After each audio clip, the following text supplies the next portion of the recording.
Shalom, selamat sore menjelang malam untuk adik-adik.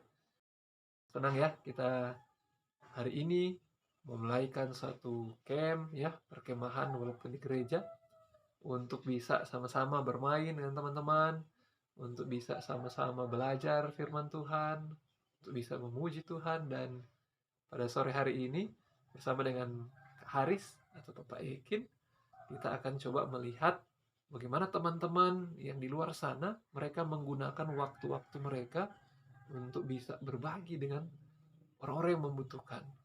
Untuk itu kita akan coba melihat video-video sebentar yang menarik supaya adik-adik bisa lihat, dan kemudian untuk pertemuan-pertemuan berikut bisa coba praktek ya. Nah, pembahasan Kak Haris pada sore hari ini adalah bagaimana kita bisa mempraktekkan Injil melalui kasih yang Tuhan sudah berikan bagi kita, berkat-berkat kepada orang tua, ataupun bagi kita, bagaimana kita bisa menunjukkan kasih itu kepada orang lain. Untuk mengawali video-video ada 2 ayat yang Kak Haris mau bagi. Yang pertama adalah dalam Markus 10 ayat 14. Di sana dibilang, ketika Yesus melihat hal itu, ia marah dan berkata kepada mereka, "Biarkan anak-anak itu datang kepadaku, jangan menghalang-halangi mereka, sebab orang-orang seperti itulah yang mempunyai kerajaan Allah." Jadi, jangan larang kalau anak-anak mau melayani Tuhan. Anak-anak, remaja, orang muda harus dilibatkan di dalam pelayanan di gereja. Jadi mereka ini bukan pengganggu kita dalam melayani, tetapi justru mereka Tuhan bisa pakai untuk menjadi alatnya. Apalagi di akhir zaman, ada satu kutipan yang mungkin saya nanti bagi, bahwa Tuhan akan menggunakan anak-anak. Ketika orang tua sudah tidak bisa terbuka mulutnya karena tekanan sistem dan sebagainya, maka anak-anak, adik-adik ya yang ada di jemaat Surwako akan Tuhan pakai untuk menyampaikan kabar baik Injil kepada banyak orang. Ayat yang kedua dalam Matius 24 ayat 14. Dibilang, dan Injil kerajaan ini akan diberitakan di seluruh dunia menjadi kesaksian bagi semua bangsa, sesudah itu barulah tiba kesudahannya. Jadi Injil ini bukan hanya diberitakan lewat mulut ya, tetapi nanti akan adik-adik dan juga guru-guru sekolah sahabat, orang-orang tua ya, kita akan turun ke masyarakat, ke orang-orang yang membutuhkan untuk bisa mempraktikkan Injil yang kita sampaikan lewat mulut. Jadi saudara-saudara, kita akan coba lihat bagaimana jemaat-jemaat lain dan juga kami juga telah mempraktikkan ini di beberapa jemaat yang pernah kami layani seputar pelayanan anak-anak. Mari kita menyaksikan beberapa video berikut ini. Jadi ada satu program di Singapura, yaitu Adventist Community Service. Mereka melakukan satu program namanya Pay It Forward. Jadi Pay It Forward ini kalau untuk kita melakukan terlebih dahulu ya untuk orang lain. Nanti kita tidak mengharapkan balasan, tetapi pasti kita akan diberkati. Jadi Pay It Forward ini sebenarnya uang muka ya, atau bayar di depan. Nah, kalau di Singapura yang mereka sudah lakukan adalah bagaimana mereka mengundang para panti jompo ya, orang-orang tua yang homeless, yang tidak punya rumah, yang pensiun mungkin kecil, sehingga mereka undang makan ya, kumpul ya, ini orang-orang tua, kemudian anak-anak hadir di sana. Nah, mereka yang ada di usia TK, mereka diizinkan untuk buat kerajinan-kerajinan. Jadi dari tas, kemudian mereka gambar itu tas, mereka taruh pernak-pernik yang cantik ya. Kemudian nanti tas-tas ini akan dipakai untuk isi bantuan untuk para orang-orang tua tersebut.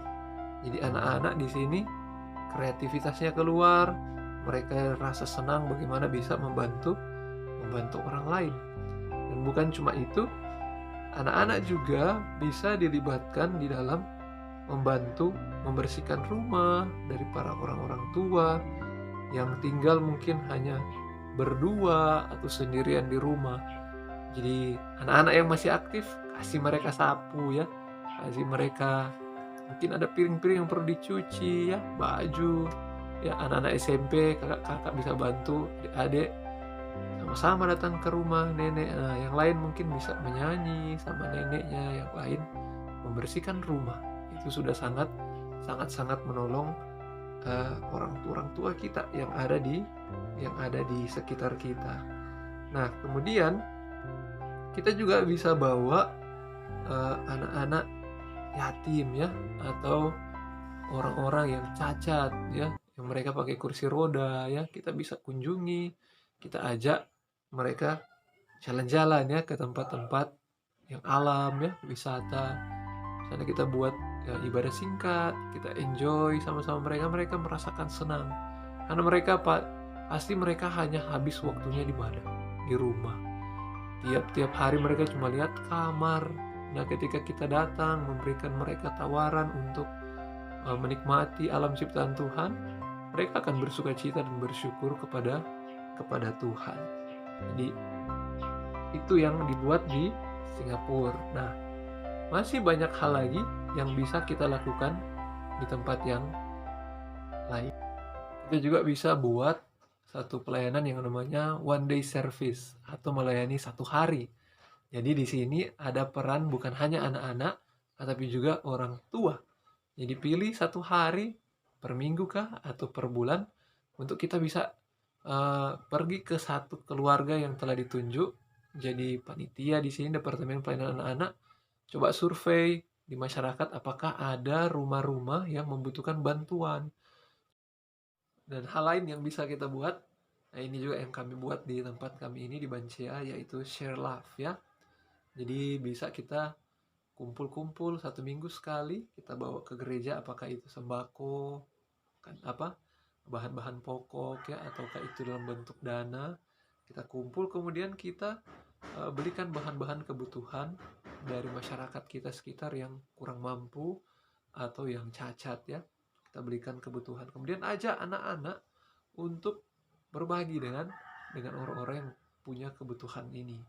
Nah, kami juga pernah buat satu pelayanan di rumah sakit, di mana ada ketika anak kami ulang tahun dan kami rasa kami diberkati.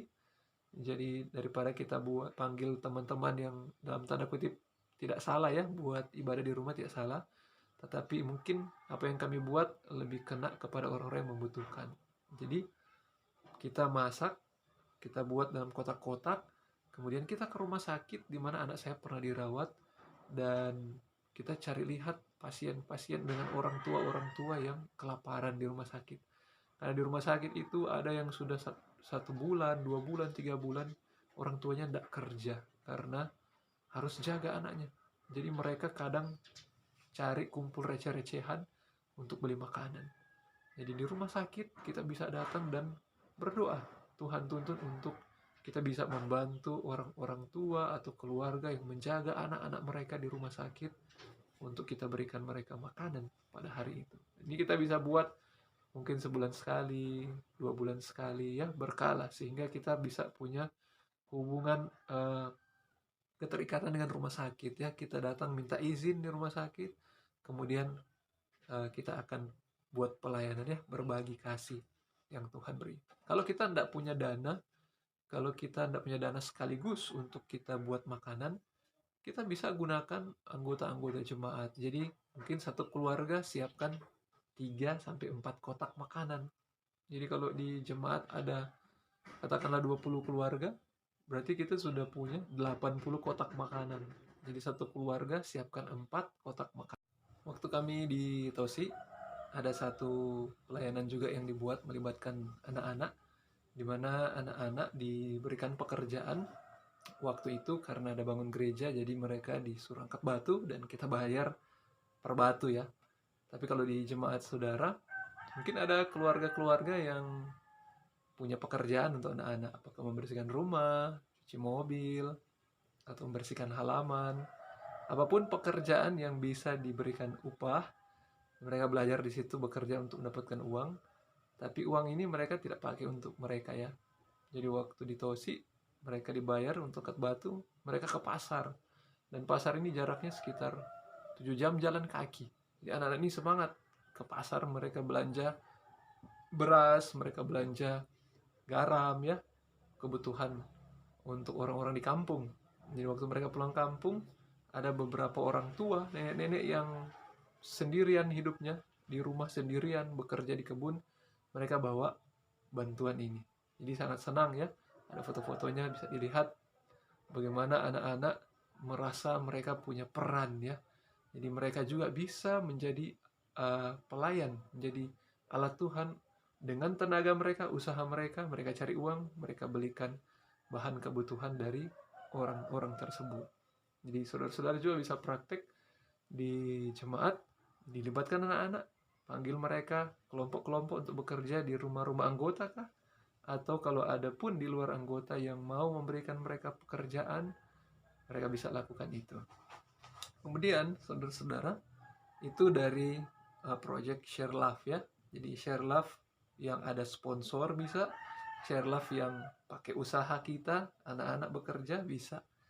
Nah, kemudian ini untuk keluarga-keluarga. Bisa juga kita per rumah tangga ya, kita punya misi untuk melayani. Kalau di sini saya kasih nama perjalanan misi bersama keluarga.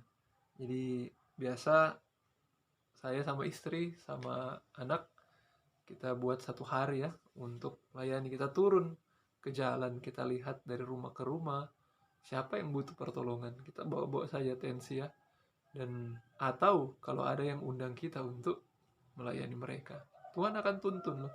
Kalau kita berdoa dan kita minta Tuhan, Tuhan siapakah yang bisa kita bantu, maka Tuhan akan menunjukkan orang-orang yang bisa kita bantu. Jadi anak-anak kita juga akan penasaran dan rindu melihat apa yang Tuhan mau buat lewat keluarga kita. Jadi kita buat satu perjalanan berbaur dengan orang-orang jalan. Kalau kita belum tahu siapa yang mau ditolong, paling tidak kita doakan rumah-rumah itu ya. Jadi pagi-pagi sambil jalan pagi lah, katakan ya, jalan sehat. Tapi kita siap untuk melayani. Jadi kita lihat tetangga kalau ada yang di jalan putus pipanya ya kita coba bantu sambungkan, apa saja bisa kita buat ya. Kita buat satu misi, enggak usah sepanjang hari, bisa setengah hari. Kita jalan, kita lihat tetangga-tetangga kita. Di situ kita akan mulai berkomunikasi, berinteraktif dengan mereka. Sehingga kasih Tuhan bisa terpancar melalui rumah-rumah tangga atau jemaat kecil sekalipun. Dan itu akan mempengaruhi desa, kampung di mana Anda berada. Di tempat kami, kami sudah banyak dikenal ya, bukan karena kami orang baik, tetapi karena Tuhan mau menggunakan kita. Dan ketika kita turun dari rumah ke rumah, maka mereka siap menyambut kita. Mereka begitu senang dengan kehadiran kita. Kita berdoa, karunia apa saja yang bisa kita buat. Tidak harus kita medical missionary baru kita turun, tidak harus ya. Kami ya memang karena kebetulan medical missionary ya kita datang bawa tensi. Kalau saudara-saudara, karunia apa saja yang saudara bisa lihat kebutuhan orang, saudara bisa penuhi, bantu mereka. Jadi itu ya. Kemudian, nah ini anak-anak bisa juga satu hari Sabat ya, di kelas sekolah Sabat mereka buat kutipan-kutipan baik dari ayat atau dari tulisannya White, satu-satu kalimat ya yang sederhana, ada dia punya alamat referensi ayat yang bisa menguatkan orang sakit atau yang bisa menghibur orang sedih. Kemudian Sabat sorenya yang mereka sudah buat itu, mereka bisa bawa kunjungi orang sakit ya, mungkin ada teman-teman mereka anak-anak sakit, mereka kasih itu ucapan cepat sembuh ya, ini ayat. Atau mereka pergi ke panti-panti asuhan ya, anak-anak yang tidak punya orang tua, anak-anak yatim piatu, bawa mereka buku ya, kebutuhan sekolah atau alat-alat tulis ya. Jadi anak-anak memberikan suatu sumbangan tetapi dengan hasil karya mereka. Itu bisa mereka buat ya. Hal lain yang bisa kita buat untuk anak-anak bisa melatih kreativitas mereka yaitu dengan mengajak mereka ke alam ya. Menanam di halaman gereja atau menanam di dekat sekolah ya, ajak mereka untuk menanam bunga, ajak mereka untuk menanam sayur-sayuran yang bisa dipanen cepat 3 bulan, sehingga anak-anak ini bisa diberikan tanggung jawab. Oh, kamu rawat ya satu tanaman ini sampai dia menjadi sayur atau sampai dia bisa berbunga. Ya di situ anak-anak bisa eh, menaruh satu waktu bukan hanya di HP, game, tapi mereka bisa memperhatikan tumbuhan. Di situ kita bisa melatih anak-anak untuk mencintai alam mereka ya. Kemudian bisa juga ajak mereka kalau pulang sekolah cooking class ya, belajar memasak. Memasak yang sederhana, masak air ya. Harus dengan bimbingan guru-guru orang tua. Kemudian bisa gunakan kayu, nggak harus pakai gas ya. Jadi ini apalagi kalau kita yang di kampung ya, mudah-mudahan kita masih bisa masak di kayu ya, pakai kayu. Nah, kita juga bisa ajar mereka menjahit. Nah, ini kalau di Tosi ada celana-celana yang robek, kita ajarnya ini mungkin usia SMP. Kita bisa ajar mereka menjahit atau memperbaiki pakaian atau celana yang sobek. Jadi mereka dapat skill yang baru. Bisa juga kita ajarkan mereka mungkin sini kalau ada Memfiron ya, ajar anak-anak untuk mengenal tanaman-tanaman obat. Jadi apakah kunyit, bawang putih, serai. Kita ajar mereka apa dia punya manfaat. Kemudian ajar mereka cara buat obat-obat herbal yang sederhana. Dari bawang putih kita bisa bantu orang darah tinggi ya, campur serai. Dari seledri juga kita bantu orang darah tinggi ya, kacang panjang untuk bantu orang diabetes. Kita juga bisa pakai labu siam atau ketimun Jepang untuk asam urat. Jadi bisa juga ajar mereka bikin jus buah. Nah, Memfiron ini banyak pengalaman. Jadi anak-anak dilibatkan. Mereka bisa mengerti, oh kalau kita buat jus ini bisa bantu orang sakit ini. Jadi itu juga bisa kita ajar untuk anak-anak kita. Jadi ini bisa mengisi kita punya APTA ya, atau kelas-kelas sekolah sahabat dengan pelajaran-pelajaran bukan hanya sekedar teori tetapi praktek ya, yang bermanfaat bukan hanya kepada orang sekitar tetapi mereka juga bisa membantu orang tua. Jadi mudah-mudahan gambaran-gambaran ini bisa dilengkapi ke depan. Mungkin ada ide-ide yang baik yang Tuhan berikan kepada guru-guru sekolah sahabat, kepada orang-orang tua. Minta hikmat dan kebijaksanaan. Saya percaya anak-anak kita akan senang dengan pelayanan. Tuhan memberkati kita. Selamat malam. Shalom.